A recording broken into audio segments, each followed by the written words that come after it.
പൊന്നു ചങ്ങാതിമാരെ, ചില എണ്ണം ഉണ്ടല്ലോ നമ്മുടെ നാടിന് തന്നെ അപമാനമാണ്. ഇതൊന്ന് പറഞ്ഞു, ഞാൻ വേറെ വീഡിയോ ചെയ്യാനിരുന്നാണ്, പെട്ടെന്നാണ് ഈ വാർത്ത കണ്ടപ്പോൾ ഇത് പറയണമെന്ന് തോന്നി. നിങ്ങൾ ഈ വാർത്ത ഒന്ന് ശ്രദ്ധിച്ചു നോക്കി.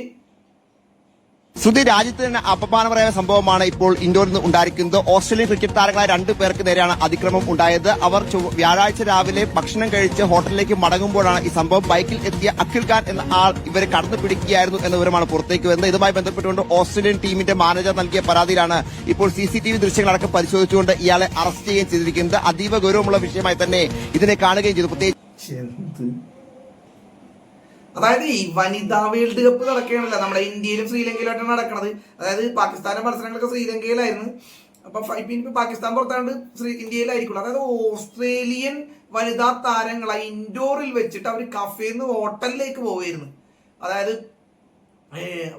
അവർ താമസ സ്ഥലത്തേക്ക് പോയിരുന്നു. അതിനകത്ത് 2 പേരെ വന്നിട്ട് ഒരു അക്രമി അങ്ങോട്ട് ആക്രമിച്ചാക്കുകയാണെന്നേ. സ്ത്രീ സുരക്ഷയെ കുറിച്ച് വളരെയേറെ വാചാലരാകുന്ന നമ്മളുടെ രാജ്യത്തിന് ഇപ്പൊ ഇത് എന്ത് സംഭവിച്ചതെന്നാ, ഓസ്ട്രേലിയൻ ക്രിക്കറ്റ് മാനേജർ അത് കംപ്ലൈന്റ് ചെയ്ത് ഇന്റർനാഷണൽ വാർത്തയായി. ഇവനൊക്കെ ഇതൊക്കെ ചെയ്തിട്ട് അങ്ങനെ ജയിലിൽ എവിടെയെങ്കിലും പോയാൽ മതി. നമ്മുടെ രാജ്യത്തിന്റെ പ്രതിച്ഛായ തകരുന്നത് ഇവനൊക്കെ ഒന്നും അറിയണില്ല. എന്താ പറയണത്, ആതിഥ്യ മര്യാദ, സ്ത്രീ സുരക്ഷ, ഇതൊക്കെ പാലിക്കേണ്ട ആളുകളല്ലേ നമ്മള്. അപ്പൊ ഇത്തരം വാർത്തകൾ ഉണ്ടാകുമ്പോ ഇന്ത്യയെ കുറിച്ച് ഇന്റർനാഷണൽ ഉള്ള ആൾക്കാർ അങ്ങനെയല്ലേ കരുതുള്ളൂ. അതൊക്കെ ഓർക്കുമ്പോ എനിക്ക് ഭയങ്കര കാര്യം ഉണ്ടാവുന്നുണ്ട്. കാര്യം എന്ന് വെച്ച് കഴിഞ്ഞാൽ ചില കാര്യത്തിൽ വിദേശികളുടെ ദേഷ്യം തോന്നിപ്പോകുന്നത്, ഇവന്മാർ അവിടെ ചെന്നിട്ട് ഇന്ത്യ എന്ന് പറയുന്ന ഒരു കോൺസെപ്റ്റ് വരുമ്പോൾ തന്നെ ഡെർട്ടി, അൺസേഫ്, അങ്ങനെ ഒരു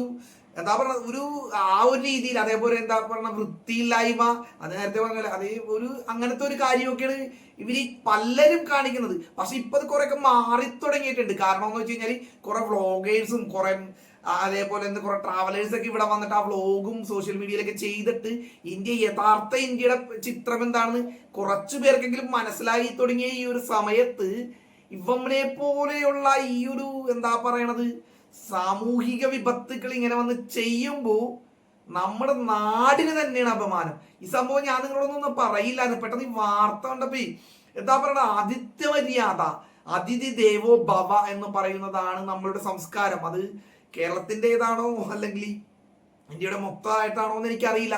പക്ഷെ നാം ഇന്ത്യക്കാരി, അതായത് മുഴുവൻ ആൾക്കാരുടെ അച്ചു പറയണില്ലട്ടാ, 1% ആൾക്കാരുള്ളൂ, അല്ലെങ്കിൽ പോട്ടെ 2% ആൾക്കാരുള്ളൂ. ഈ 2% ആൾക്കാരും കൊണ്ട് നമ്മുടെ രാജ്യം ലജ്ജിച്ചു നിൽക്കുന്ന, അപമാനിച്ചു നിൽക്കേണ്ട ഒരു അവസ്ഥയിലേക്ക് എത്തിക്കുമ്പോൾ ഇവനെയൊക്കെ എന്തെന്നാ പറയേണ്ടത്?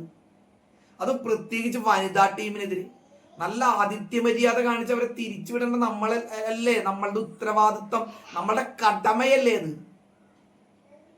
ഇതിനെക്കുറിച്ച് നിങ്ങളുടെ അഭിപ്രായം ഉറപ്പായിട്ട് കമന്റ് ബോക്സിൽ ഒന്ന് രേഖപ്പെടുത്തണം. ഞാൻ വേറൊരു വാർത്ത വന്ന് ചെയ്യാൻ പോയതാണ്, കുറച്ച് പൊളിറ്റിക്കൽ വാർത്ത ഇനി ചെയ്യാന്ന് വിചാരിച്ചാണ്, നിഷ്പക്ഷമായും സത്യസന്ധമായിട്ടും. അപ്പൊ ആ ഒരു വാർത്ത ചെയ്യാന്ന് വിചാരിച്ചപ്പോഴേ ഇത് കണ്ടത്. അപ്പൊ ഇത് ഉറപ്പായിട്ടും നിങ്ങളോട് പറയണമെന്ന് തോന്നി. പലരും ചിലപ്പോൾ കേട്ടിട്ടുണ്ടാവും, എങ്കിലും ഇത് കേൾക്കണമെന്ന്. ഇതിനകത്ത് നിങ്ങളുടെ അഭിപ്രായം എന്തായാലും തീർച്ചയായിട്ടും കമന്റ് ബോക്സിൽ ഒന്ന് രേഖപ്പെടുത്തണം കേട്ടാ. നമ്മൾ അപ്ഡേറ്റഡ് ആയിട്ടുള്ള പല വാർത്തകളായിട്ട് ഇതിനകത്തൊന്നും പരസ്പരം സംസാരിച്ചു പോകുന്നതാണ്. ഇഷ്ടമായെങ്കിൽ, വീഡിയോ ഇഷ്ടമാകുന്നുണ്ടെങ്കിൽ ചാനൽ സബ്സ്ക്രൈബ് ചെയ്താൽ മാത്രം മതി എന്ന് പറഞ്ഞുകൊണ്ട് നിർത്തുന്നു.